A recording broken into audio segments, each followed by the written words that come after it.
Well, happy Monday. Welcome to the program. Thanks for joining us. It is 1:05 right now on this Monday afternoon. I'm meteorologist Justin Storm with Ag Director Bridgette Readel, and Dean is riding in the back of an Uber driving itself somewhere in Scottsdale, Arizona, or he very well might be poolside by now. I'm not entirely sure.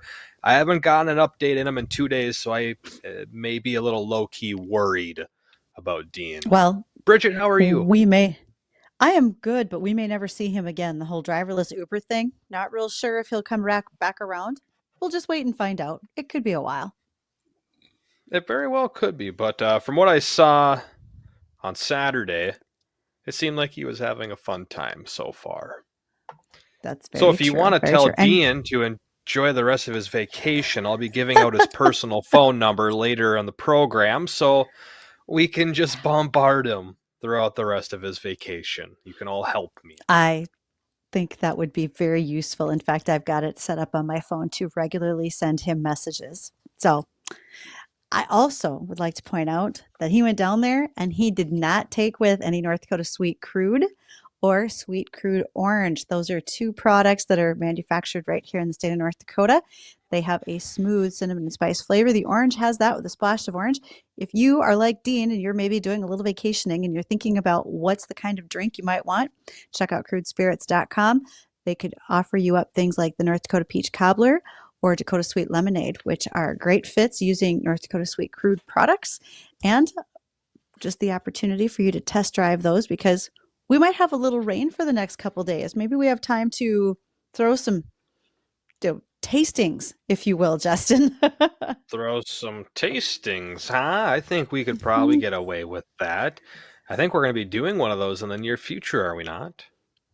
We are. We will have that in studio. You and I are going to have some time to taste test the North Dakota Sweet Crude. But like I said, I hear mention of rain. And in fact, I heard a few raindrops a little bit earlier today. How long is that going to last? Mm, 20 minutes?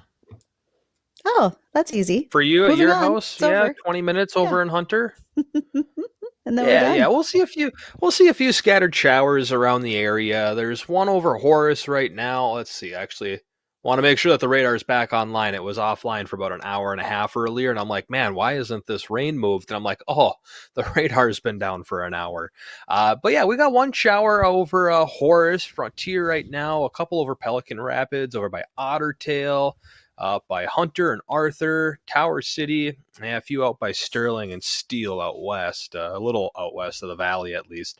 More showers building by Bismarck. So we'll continue to see these funneling into the valley, traveling from west to east throughout the afternoon. Not everyone's going to see them throughout the rest of today into the evening, but a handful of us, it may rain more than once. Temperature is not bad. We're at around 56 southeast winds, 12 miles an hour, but it will be turning breezier, Bridgette, as we head throughout the day. General 15 to 25 mile per hour wind, getting a little stronger the later we get into the evening hours. And by tonight, we'll see some gusts as high as 40, 45 miles per hour into tomorrow morning. Might even hear a thunderstorm or two. There's going to be just enough instability building in the area that we could get a couple of thunderstorms to develop after dark and really towards tomorrow morning, if anything. But by the time they get to Fargo, they really will be dissipating, breaking apart, and kind of collapsing on themselves. So I'm not quite so confident in us getting a storm here in Fargo, especially points northward, but northeastern South Dakota, far southern valley, portions of Lakes Country, Alexandria, Fergus Falls, you might get a brief little thunderstorm to come through. So that'd be a nice little spring reminder that summer's on its way. The rest of us, it's just going to be widespread rain throughout the day of Tuesday. And outside of that, it's going to be really windy. Bridgette, it's going to get really windy tomorrow. Do you want to take a stab? I Hold don't know on. if you've heard me blabbing all day today, but do you want to take a stab at how strong the wind will be?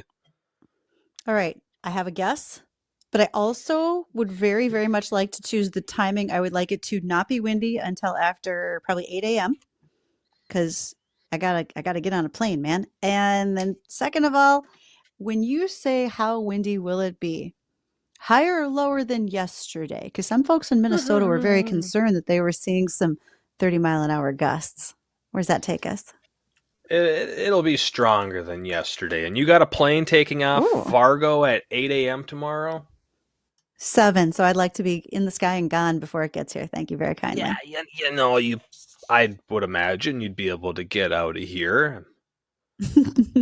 I I guess I don't know. I don't know what it takes to delay a plane. Obviously, if it's a blizzard, it's going to be pretty hard for planes to take off. I can give you that one. But in terms of rain and wind, I'm not entirely sure where that threshold is. I don't think planes will take off if Okay. there's thunderstorms in the vicinity, but I don't No. foresee thunderstorms, just some rain and wind. But we'll see gusts in our area upwards of 55 miles per hour tomorrow. So it is going to be a very blustery day. Generally, our wind on Hmm. Tuesday will be between 20 and 40 miles per hour, but there will be those localized areas that gust upwards of 55 miles per hour.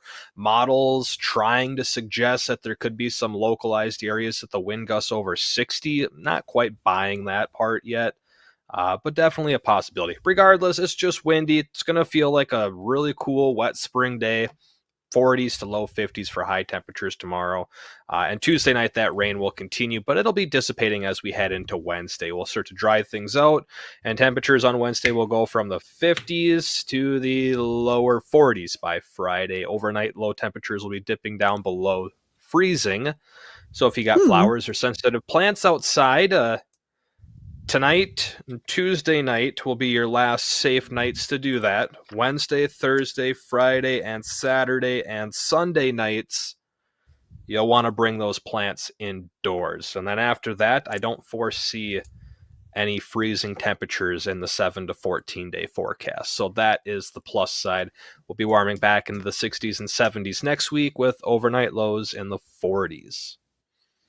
Well, just so you know, we have a listener in southern Minnesota who said, "What's the weather going to be down there?" Because they're actually busy planting. So I'm not sure if you have that at your fingertips to share, but Oh that is a question yeah. that folks are wondering. Down in southern Minnesota, any time frame or just like our just general week or the next couple Overall, days with the overall storm? this week if they can keep planting or if they're going to wind up having to shut her down due to too much moisture. Well, you ain't getting anything done on Tuesday. It's going to be, well, I don't know, you might be able to. It's going to be way too windy to probably do anything on Tuesday. 55, 60 mile per hour wind gusts, southern Minnesota. It's going to be raining and thunder showers, a few storms throughout the day of Tuesday into Tuesday night, scattered showers on Wednesday. By Thursday, you guys should be starting to dry out, but southern Minnesota, South Dakota, in a 1 to 3 inch range of moisture with localized areas obviously higher than that due to thunderstorm downpours. And then areas of eastern North Dakota, a half inch to an inch. A few localized areas will push about an inch and a half or more. And the northern half of Minnesota, about a half inch to an inch as well. A few areas will see a little less than that, closer to a quarter inch in north central Minnesota. And you said rain, not snow. Woohoo. I said rain. I didn't say snow. There's a possibility we could mix in a little wet snow north of Highway 2. I believe that would be Tuesday night into Wednesday morning. Not a very good bet on that, Hmm. but that's where that potential would exist, Bridgette. All in all, Well, outside of it being windy, I mean, we're getting the rain we need. I feel like we're getting it at an appropriate time to where it's not really going to set too many people too terribly back. Obviously, people want to get in early, but would you rather not be able to get in now or not able to get in a couple weeks down the road? let's try to do the let's get in the fields in a couple weeks. If we have to take some of that, let's do it now so that we don't get that far behind. I mean, I get it. In some ways, we want to get the crop in the ground, but there's some areas that just aren't quite ready yet. So there's so Mm-hmm. much variability. Some are going to say, nope, nope, I want that. I want the opportunity to plant now and I'll take the moisture later. But just it varies by each person. That's just how it looks right now. Yeah, so we'll start to dry out towards the end of this week and into the weekend. There's another chance for some rain on Monday. This is one that is pegged on our LRC calendar as kind of our wild card storm as our last chance for snow. So that's also going to be probably our last potential to see maybe temperatures dipping close to freezing again. And then after that, Okay. that week after Monday for next week looks pretty dry with just a few slight chances for some showers here or there through the rest of the month. So I don't see any large scale systems that are going to bring widespread rain based on what models are suggesting right now, with an exception for maybe that next Monday system. We'll just keep an eye on it, but it doesn't look very impressive right now. Well, we'll watch, but that's okay. That's what we do here. Keep an eye on the weather for all those in the region who are listening and wanting to make sure that they know what's going to happen, especially when it comes to planting conditions and more as we go Mhm. through the summer months. And if they went to the website, Justin, do you have the summer calendar available for people, or what does that look like right now? No, they gotta Venmo me $50 and then I'll share it with them.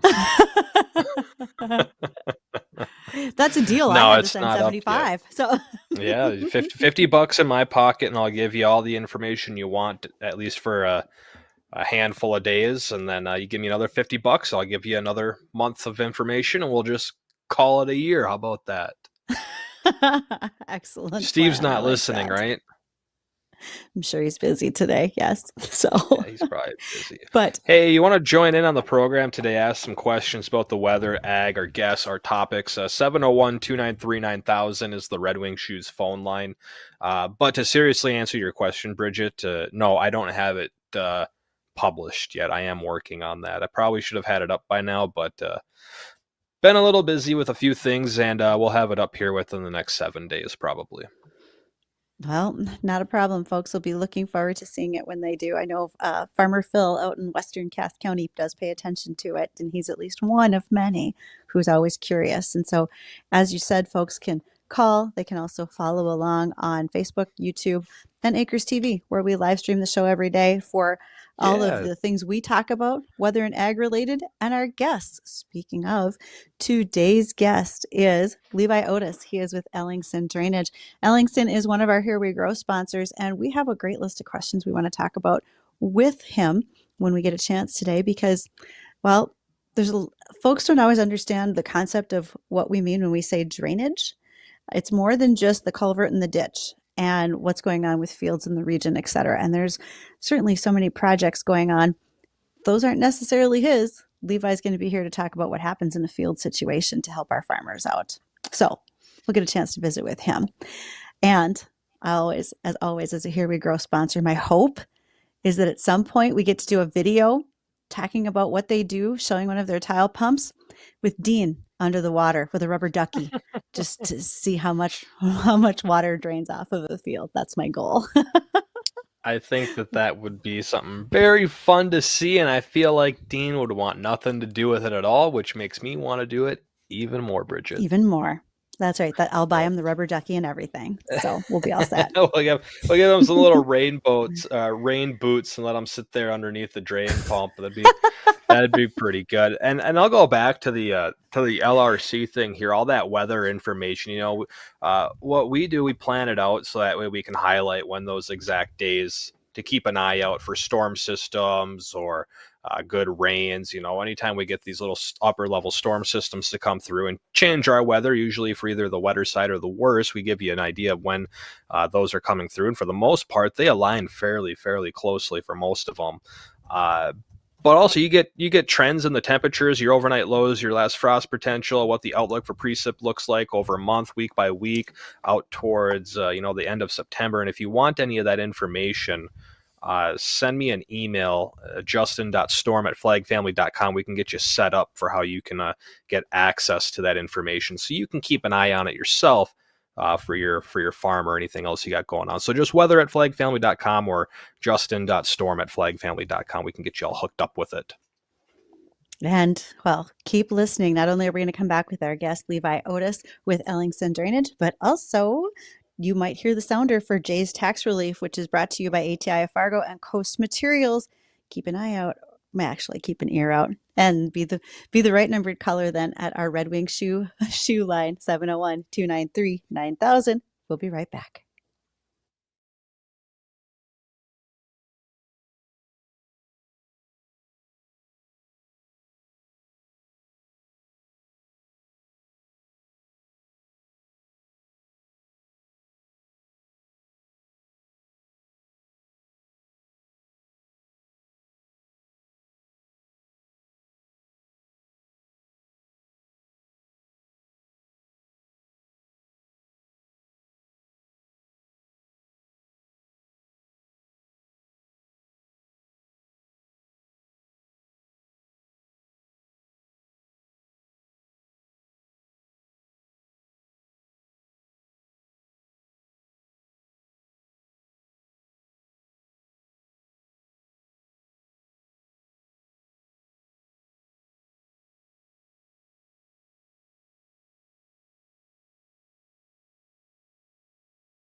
And welcome back to Weather and Ag in Focus. Thank you for joining us right here this afternoon. We so enjoy your company. Thanks for that.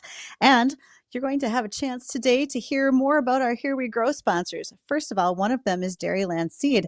Dairyland does indeed spend time in the communities in which it serves, and we are going to be able to prove that this year because Dairyland Seed and its retailer, which is our farmer cooperator, AB Seeds, do a lot of great work in their neighborhood, and looking very much forward to them being able to help us place the right seed on that field because they know all of their genetics and the places it should go. So thank you to Dairyland Seed and to Ellingson Drainage, of which we have one of their employees with us today. That would be Levi Otis. And Levi, you are truly the face of Ellingson. People know exactly who you are. And for those who don't, tell us what you do. Hey, Bridgette, thank you. I am Levi, and I don't know if I'm the face of Ellingson, but I do handle all of our government affairs and public policy. Uh, about 10 years ago, or well, actually 12 years ago, Roger and Derek Ellingson started talking to me about their issues in the valley when I was actually in the hotel business for Theraldson, and they were customers of mine, and talking about issues in North Dakota, and I introduced them to some folks over the next couple of years, and finally they just said, "Why don't you do whatever you do wearing our shirt?" And so for the last 10 years, the Ellingson family pays me to work on the behalf of their customers and then the industry on making it easier to manage and move water. And that's kind of how I've been. And July 14th, I've been here 10 years. So, one thing I've noticed is when you talk about that, going back 12 years, 14, I remember when Ellingson Drainage was like a small booth at Big Iron, maybe a card table, right? And just barely we Yeah. were getting started talking about drainage in the Red River Valley. How's that changed? Y'all are kind of a big Well, player these yeah. days when it comes to farmers. Yeah. Yeah. Ellingson was in the valley, we've probably seen tile, back to 99 is really when a lot of the first farms noticeably got tiled. If anybody knows Neil Fisher, his grandpa was tiling back in the 70s and 80s at their farm. There's some other places that we find pockets of tile that, could even go back to the 40s and 50s, just as they were doing in the I-states. Um, our conditions up here for several years obviously were drier. And then because of the when it got wet in late 80s, 90s, of course, and then tiles started being more economical. The big jump in North Dakota was probably around 2010 and 11, 12 when you had the run up in prices, and still at that time when land is $4,000 or $5,000 an acre and you're charging 800 to 1100 to put it in, uh, it really wasn't appetizing to a lot of guys where it was 25% what their land costs. So now we've got 8, 9, $10,000 an acre land even up here. It's a lot more palatable for people, so that's why we continue to be busy even with low commodity prices. But Ellingson itself, 50 almost 55 years in the business, 1970. We run anywhere each year. We run a lot of crews where most drainage contractors are 2 to 3 plows. We're 5 times that many at least. So it's a lot. And then our business is not just tile, but oil and gas pipelines and a lot of underground infrastructure and things that people just don't know that we do. But the drainage world, yeah, we've been doing it for a very long time and covered a lot of ground, put more feet of pipe in than anybody in the industry ever has. And that's a big point when you say how much is in the ground because okay, you and I have had this conversation. How much of the Red River Valley is actually tiled? Because folks may think it's a huge amount just based on the tile pumps that they see in the countryside. But what's a figure that we might be at as an industry? Yeah, I communicate with the pipe companies because of the work I do legislatively and in Washington. So I specifically would know that we're probably just under 10% of the Red River Valley and about 1% of North Dakota, and that's knowing how many feet that they sell a year, right? Whether it's all the contractors or if it's a farmer doing tiling by himself, we can estimate that it's still under 10% of the Red River Valley that's been tiled, and Yeah, 1% that's in North not. Dakota. Yeah, that's a big difference than what people may actually assume that we're at for right now. Yeah, I get that. Okay, Yeah, I so mean 39 million acres, right? 39 million tillable acres, right? That is a very it's going to take all. Well, the valley will not be tiled in my lifetime. That's a okay, but how does that compare to the proprietary corn growing states like Illinois, Indiana, Iowa, et cetera? Because they've been tiling longer than we have, and I'm going to take a guess it's on more yep. acres, and it's probably increased their production. Yep. So the I states really were paid to drain their wetlands back when our grandparents were going through the depression, right? So we had a huge need, right, for food security, right? We were going into World War II, then World War II happened, and then we had the baby boom, and we had a lot of mouths to feed, right? So then we there was an issue of malaria, there was an issue of food security as national security. So those things caused us to drain, but we weren't as efficient back then as we are today. Where today we pattern tile your farm. Back then, they were digging it in with shovels and in uh, industrial equipment, right? But very archaic, really. And so it was more like spot tiling. So when you go to the I states, a lot of those farms aren't pattern tiled, but they are spot tiled. So you'd see lines up draws or specifically draining wetlands back then, which we haven't been able to do now since 1985 legally. And you're it's a different world. So now those states are going back to pattern tiling, replacing their old systems where we've got the jump on it. Our farmers are doing it pattern tiling right off the bat. Huh. Well, Levi, I know we got a lot more questions here to ask you, and I know, I know one of them that I want to know, and I'm sure some people are at least curious by it. Is you had mentioned that Ellingson's been around since, or at least in the 1970s, with tiling, and even some reports back into the 50s of tiling down to our southeast, and the I states. What has changed between back in the 70s to when you started working with Ellingson to where you are today? What's been the evolution of technology when it comes to drainage and tiling fields?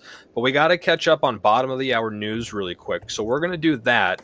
And when we come back, we'll get that question answered and a lot more. And if you have a question and want to ask Levi, feel free to give us a call on the Red Wing Shoes shoe line. That's 701-293-9000. We'll get you connected right here to the studio. Emails are weather or ag at flagfamily.com, and comment boxes there on Facebook and YouTube Live. We'll catch you all back here in just a moment. Don't go anywhere.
And welcome back to Weather and Ag in Focus. Thanks for rejoining our conversation with Levi Otis from Ellingson Drainage. And, well, Levi, I hope the last 2 minutes was enough time to bust out the history books on the history Yeah. and evolution of drain tile and whatnot. So I'll throw you on the spot here for whatever by chance you might happen to know off the top of your head. But how has technology and the efficiency of drainage and tiling changed since, say, the '70s to when you started getting involved with it to where you're at today? What's changed in the tiling industry?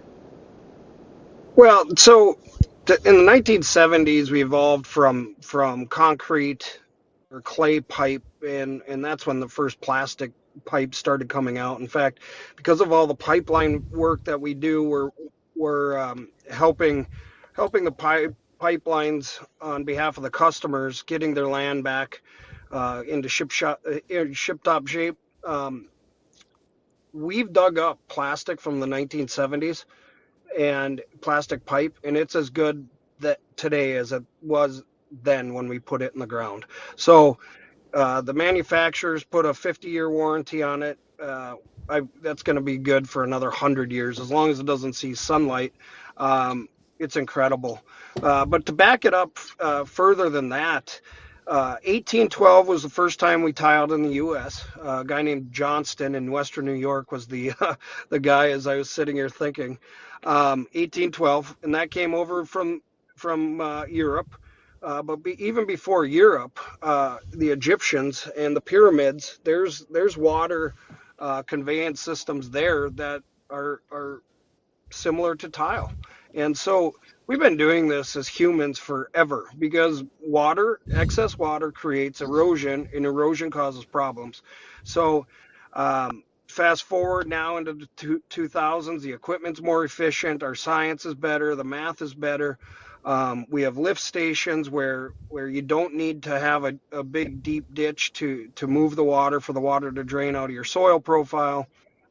And then where we're going, uh, it's incredible the stuff that we're doing is that I'm seeing that our company specifically is doing, that our industry is doing, building retention ponds and then keeping that drainage water, keeping that surface water on your farm, and then irrigating with it. The irrigation technology is incredibly improved over the years. So now we're irrigating with less water, which allows you to build a reservoir and then pivot irrigate out of it, spring runoff, surface runoff, and tile water. And it's incredible what guys are spending the money on the infrastructure, and they're just turning their farms into little biodomes as a movie reference. It's pretty awesome what's going on in the water management world. And as we see what's going on in the western US when it's dry, and then we have these big heavy rains, and you're watching California just let their water drain out to the ocean. It's like, why don't you retain that? But we don't need to get into regulatory politics of the West Coast.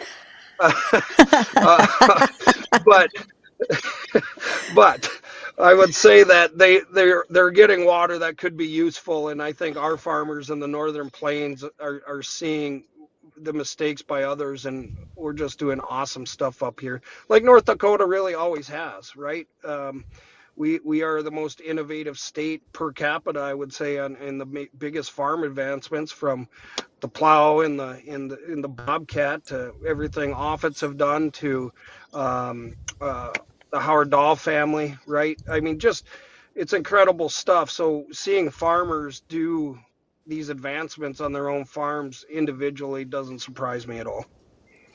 Right. So outside of that, when it comes, you had made some points of, keeping some of that water for future use throughout the year for irrigation, reservoirs, and such on. Outside of that, why would somebody even want to consider putting tiling on their farm land? Say I got a bunch of land, I don't have it tiled. What are the economic benefits of me going out and putting money to get this put on my field? What's it going to do for me, and just bottom line, how will it improve the operation?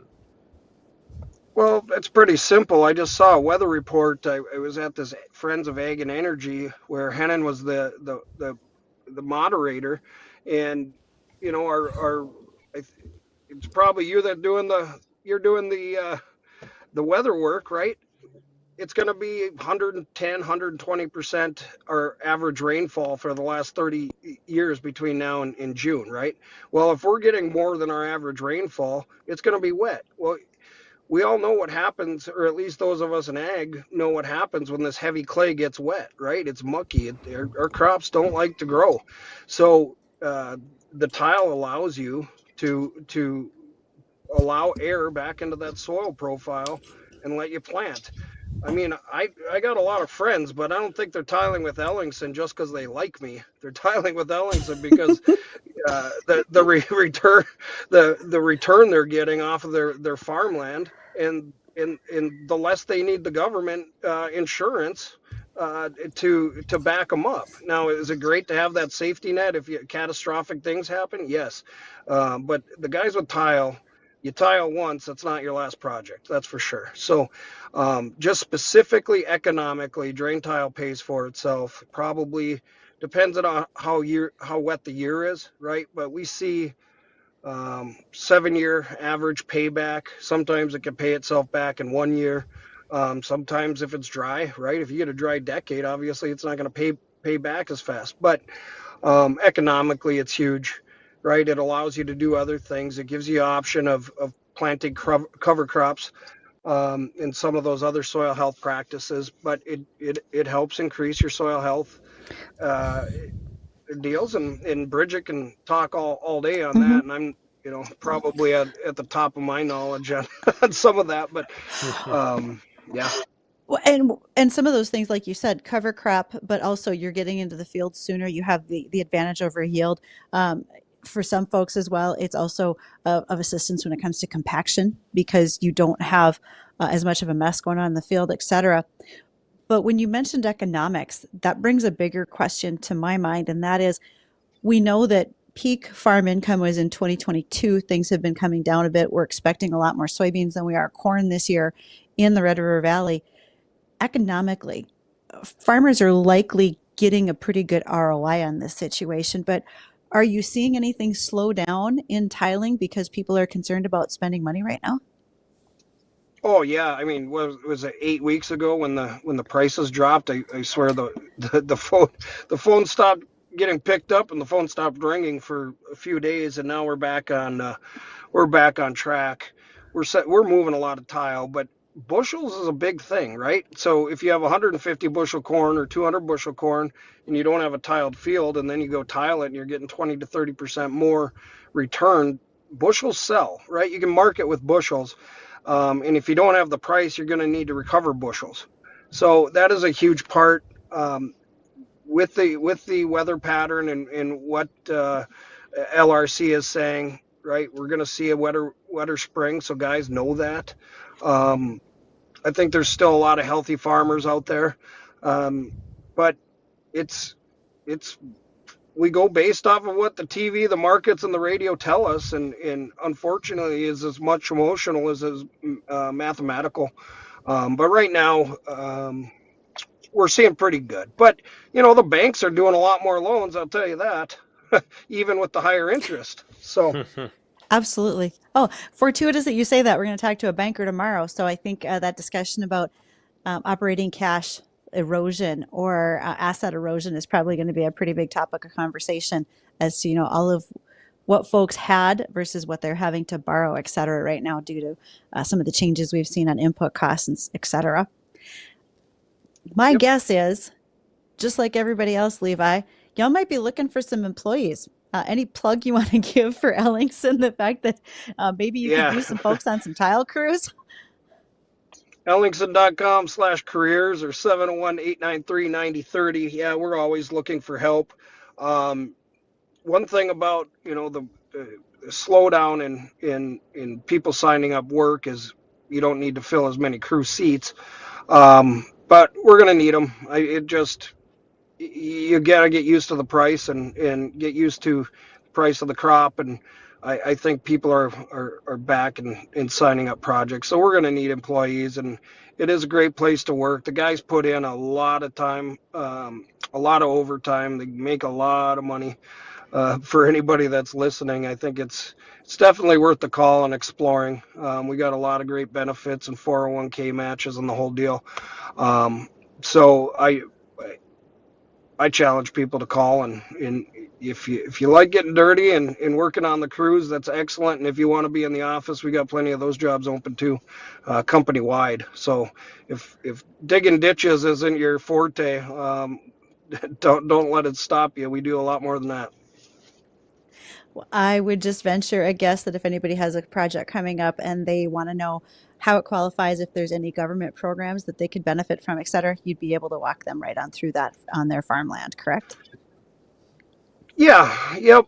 We do a really good job of knowing all the federal laws and the state laws and what you have to navigate there. And North Dakota, going back to banking and finance, ask your gal or person tomorrow, the banker, if they're familiar with the ag PACE programs. And specifically, you could get interest buy down on your tile projects just as you can in irrigation, everything else. And if they don't know how to do it, the Bank of North Dakota, I'm very familiar with them, and they're excellent on helping people get through that process. And your Ellingson salesperson is going to be a great resource on helping you with the Ag PACE program on that interest buy down. And that's a benefit of having a state-owned bank, I guess. Yeah, sure is. And we got a listener on line one who wants to ask you a question, Levi. We got Eric here. Eric, thanks for listening and calling. What's your question? Question, real simple. Before people started tiling, that snow would just sit in the field and then melt and sink down in. Now you guys are tiling. You're putting all that water into the ditches, which is going into the creeks and the streams, into the rivers. You guys done any impact studies on how much more the flooding is happening because of drain tile? Because in the springtime and a normal winter, the ditches are full and the water in the river is going up. Good question. Sure. Yep. So we had a winter this year, right? We don't have it. We don't have the moisture. We didn't have the snow. Tile does not manufacture water. Okay. So what happens is we put the tile 3 to 4 feet. We put the tile 3 to 4 feet in the ground, and what we do is your soil profile is 50% dirt, 25% air, 25% water. So it's basically like a sponge in your kitchen. You put it in your basin, you pull it out, all the excess moisture runs out until you squeeze that sponge. It doesn't become dry. So what we're doing is the water table is coming up too high. We're removing the top of that water table, not the ground that's water that's actually soaking in. That water is just pushing your water table higher. Okay. So, and you have to go back. Less than 10% of the valley is tiled, and we are having those major floods when there was like 1 to 2% of the valley tiled. So your surface runoff could be a component. It could be that we're in a 30-year wet cycle. It's also partly that we're in the bottom of a 600-foot deep lake that drained, right? There was no drain tile when Agassiz drained. So you do have wet cycles and their weather patterns, okay? But drain tile does not manufacture water. So I would argue that your soil profile or the water going downstream on a tiled field is actually slowing down the water that goes to the river, because when it runs off the top, the cubic feet per second, so to speak, is tremendously higher than what's coming out of a pump or a tile outlet. Tile outlets are generally designed at 3/8 of an inch coefficient, which means 3/8 of an inch in 24 hours. So that takes like a week for it to drop down a foot. Does that kind of make sense? Yeah. Yeah, it does. So That helps tremendously. I understand, right? We see water coming out of a pump, and then we think it's the 50,000 acres in our purview behind the pump, right? But it takes a long time to remove water, and that's why, we have subsurface irrigation. Subsurface irrigation we fill that water profile back up and raise that water table. Well, if you get a big gully washer storm, you're going to drown out your crop because it's going to take so many days to lower that water table back down. And that's why subsurface irrigation, you have to be probably a smaller farmer or have somebody specifically dedicated to your weather and managing your water table. So we're not squeezing the sponge, right? Like it's just. Go ahead, Bridgette. You've got it, Levi. No, you've got a great answer. And like you said, the thing to really keep in mind is how little of the valley is actually tiled in comparison to what's still out there for regular drainage. So, and drainage is a big topic. Remember, whiskey's for drinking, water's for fighting. That's the way it usually is in the rural areas. So thank you, Levi Otis, for joining us. Folks, we will be right back. Recap the weather and more. Don't go anywhere.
Graham, thanks for rejoining us. It is 1:55, and yes, while Jay is playing solitaire, we're giving away his money right now. It'll be caller number 5.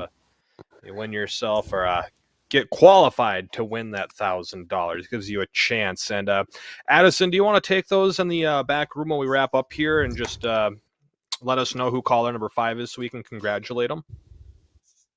Thank you very much. In the meantime, what do we got? 2.5 minutes left on the show. Bridgette, there's something we need to sneak in here first. I think that was an ag topic. So there's a couple of things. First of all, we know that bird flu's been a concern for so many people in so many areas.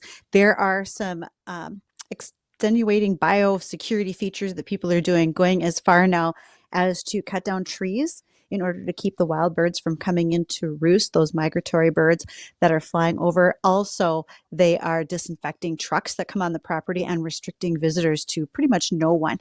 And bird flu has now been found as close as a dairy farm in South Dakota.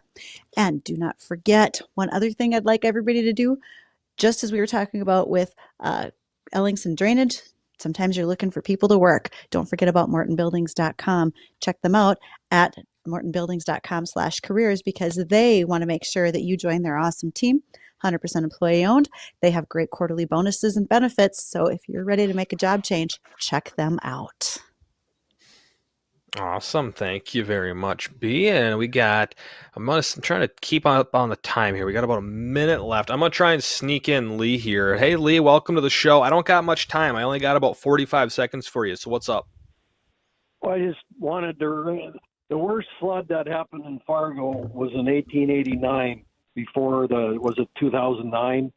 Well, how many guys were making ditches in 1889? You know, people don't realize that the valley is the bottom of a bathtub and water runs downhill. And if they're going to keep building in the bottom of a bathtub, they're going to get wet. I mean, that's Lee, that's a fantastic point, and you're exactly right. At that time frame in North Dakota, we were barely a state in 1889, and frankly, most of this region was a swamp. Yeah, a lot of problems trying to just get across it. So you have a great point. Really, water has been an issue here longer than tile ever has. So thank you for joining us. Hey, Lee, thanks for calling. Appreciate you listening. Addison, who is our qualifier for today? Our lucky caller for today was Chris M. So good job on that call, Chris. Chris, congratulations, Chris. Well, we're back tomorrow, 1 to 2 o'clock in the afternoon. The Jay Thomas Show's coming up next. So a full rundown on the week's weather in just a few moments with Jay.